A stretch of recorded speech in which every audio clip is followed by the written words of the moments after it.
Gene Fullmer wasn't the kind of man you'd forget. He wasn't smooth like Sugar Ray Robinson, but what he had was something far rarer, a stubborn kind of fire that refused to die out. He was born and raised in West Jordan, Utah, a place that shaped him long before boxing did. Everyone in town knew Gene, the kid who never backed down from hard work, who'd throw himself into anything with both hands. Years later, that same town would repay him in the most touching way, naming the Gene Fullmer Recreation Center after him, and even renaming part of 9400 South in his honor.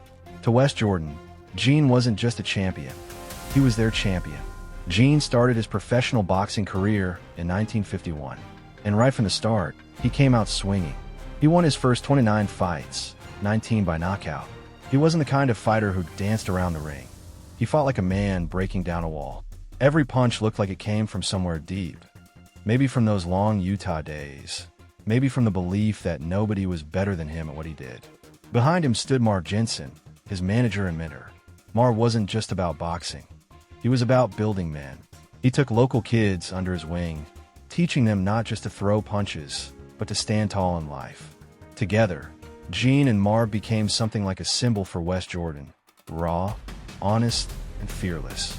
Then came January 2nd, 1957, the night that would change everything. Gene Fullmer stood across the ring from Sugar Ray Robinson, the man many called the best boxer who ever lived. Most people thought Gene was just another name on Robinson's list. But that night, Gene showed the world he wasn't here to play a role. He was here to rewrite the story. 15 rounds later, Gene's hand was raised. He had beaten Sugar Ray Robinson by unanimous decision. The crowd couldn't believe it. This awkward, stocky man from Utah had just toppled a legend. But boxing has a cruel way of reminding you that glory doesn't last long. On May 1st, 1957, they met again. Gene came out strong, pushing Robinson around the ring, making him fight on the back foot. It looked like another victory in the making, until Robinson stepped back and threw what would be remembered forever as the perfect left hook. One shot, lights out. Gene hit the canvas, and with that punch, Robinson took back the crown. Still, Gene Fullmer wasn't the type to fade after a fall. In 1959, when the National Boxing Association stripped Robinson of his title, Gene saw his chance to climb back. He faced Carmen Basilio, another former champion known for his toughness. For 14 brutal rounds, they went to war. Basilio threw everything he had, but Gene broke him down piece by piece until the referee stepped in. Fullmer was champion once again. Over the years, Gene defended that title against anyone who dared challenge him. Basilio again, Spider Webb, Florentino Fernandez, Benny Kid Parrott. He didn't always look pretty in the ring, but he was relentless. Even when he drew with Sugar Ray Robinson and Joey Giardello, people could tell this man wasn't done yet. When he met Robinson for the last time in 1961, Gene beat him clean and clear. It wasn't luck this time, it was legacy. But time catches every fighter, no matter how strong his heart.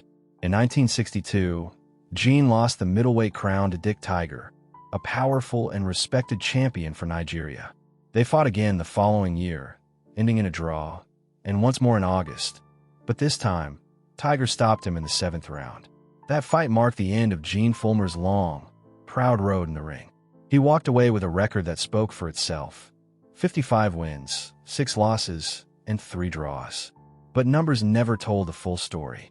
The real story was about a man who started with nothing but belief, who faced the greatest and stood his ground, who carried the pride of Utah on his back every time he stepped into the ring. When Gene Fullmer passed away on April 27, 2015, at the age of 83, West Jordan didn't just lose a boxer, it lost a piece of its soul. Because long after the lights faded and the crowds went home, his story kept echoing, a reminder that some fighters never really leave the ring.